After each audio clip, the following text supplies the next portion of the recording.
এই কি সকাল সকাল দাবি কি কি চাই?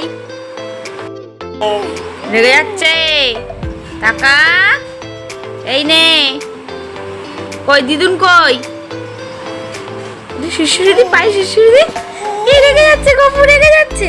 ঐশী দিদি ওই কে ডাকছে রে? কে ডাকছে? মনে হচ্ছে মামি এসেছে। আছে ঐশী দিদি কই? পূজা কই? কই পূজা? পূজা তুই কোথায়? খুঁজছে। নে নে নে নে। Hello everyone, good morning, welcome back to my channel. সবাই কেমন আছো? আমি ভালোই আছি, কিন্তু আজকে একটু মনটা খারাপ, কারণ বিকেলবেলা গপু বাড়ি চলে যাবে। আর দিদি একটু সকালে মানে অনেক সকালে গেছে হচ্ছে এমসে, এখনো আসেনি। তাই গপু এখন আমার দায়িত্বে, তাই না?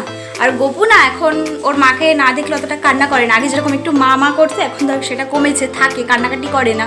দিদির একটু ডক্টর দেখানো আছে, ওই জন্য ও এমসে গেছে, তাই না বাবা? তাই তো এখন যাই রান্নাঘরে, দেখি কি খাওয়া যায়।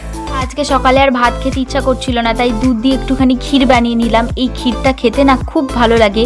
আমি এখানে বসে বসে ক্ষীর খাচ্ছিলাম, মা তো খাবে না বললো, আর মা এদিকে সব সবজি বার করে নিয়েছে, সবজি কাটা শুরু করে দিয়েছে দুপুরে রান্নার জন্য। দিদি ডাক্তার দেখিয়ে বাড়ি চলে এসেছে, আর আসার সময় দেখো ছেঁড়া পরোটা নিয়ে এসেছে। ও ভালোবাসে ছেঁড়া পরোটা খেতে, আমি তো আরও ভালোবাসি। তো এখন ছেঁড়া পরোটা খাবো, তাই তো? তুই খাবি গপু? স্নান কমপ্লিট, এখন লাঞ্চ করব। দিদি খাওয়া হয়ে গেছে, কারণ ওকে আবার একটুখানি এমসে যেতে হবে। সকালে যেহেতু গেছিলো, সকালে পুরোপুরি কাজ কমপ্লিট হয়নি, কারণ ওর যে পেটে স্টোনটা আছে ওটার অপারেশন করতেই হবে। তাই আজকে ডেটটা দেবে ডাক্তার যে কবে অপারেশন করা হবে, কিন্তু সকালে তো ডেটটা দেওয়া হয়নি, বলেছিল 3টের পরে আসতে। তো ওই জন্য তাড়াতাড়ি করে খেয়ে ও এখন বেরোবে, আর মা গপুকে রেখেছে, আমি খেয়ে নেবো, তারপরে মা খাবে। লাঞ্চে আজকে আছে ভাত, ভেন্ডি আলু ভাজা, এখানে আম দিয়ে ডাল, আর হচ্ছে ঝিঙে আলু দিয়ে এটা হচ্ছে কাতলা মাছের ঝোল। এবার লাঞ্চ করে নি, কারণ মাও তো খাবে, গপুকে রাখতে হবে আমাকে। বিকেলবেলা আজকে আর না রাস্তায় যাইনি, বাড়ির সামনে উঠোনে দাঁড়িয়েছিলাম। এখানে আমি আর গপু একা ছিলাম না, আরও অনেকে ছিল। চলো তোমাদেরকে আমাদের বাড়ির একটা গাছ দেখাই। এই যে গাছটা দেখছো, ছোট টগর গাছ, কি সুন্দর লাগছে না দেখতে? গাছটা পুরো মরেই গেছিলো, আমার মা ঠিক আবার জল দিয়ে বাঁচিয়ে তুলেছে। কি ভালো লাগছিল না দেখতে। আর গপু দেখো বৌদির কোলে উঠে আর আমার কোলে আসতেই চাইছে না, একটু পরেই ও বাড়ি চলে যাবে। আমার যে কি মনটা খারাপ লাগছে, পুরো বাড়ি ফাঁকা, সারাদিন তো ওকে নিয়েই ব্যস্ত থাকি। এখন আমি আর আমার মা তো পুরো একা হয়ে গেলাম। আবার সেই কতদিন পরে আসবে কে জানে। আর আমার দিদি তো প্রত্যেকবার শ্বশুরবাড়ি যাওয়ার আগে কান্নাকাটি করে, করবেই তো, মায়ের বাড়ি ছেড়ে কে যেতে চায় বলো? একটু পরে দিদি বাড়ি চলে যাবে, তাই দিদির আবদার এখন ম্যাগি বানিয়ে খাওয়াতে হবে।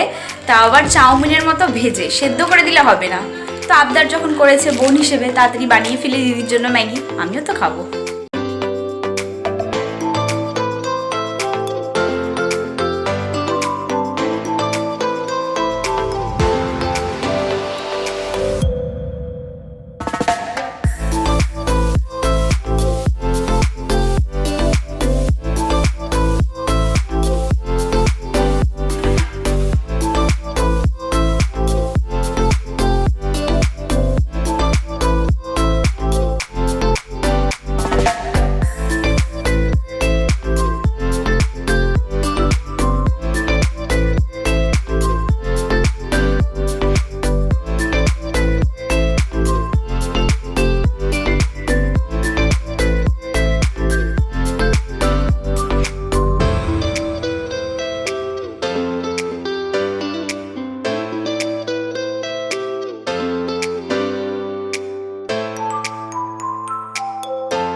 গপু কি দেখছে?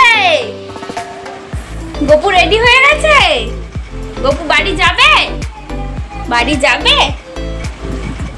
মনটা খুব খারাপ, গপুরও মন খারাপ, আমাদেরও মন খারাপ। গপু বাড়ি চলে যাবে গো।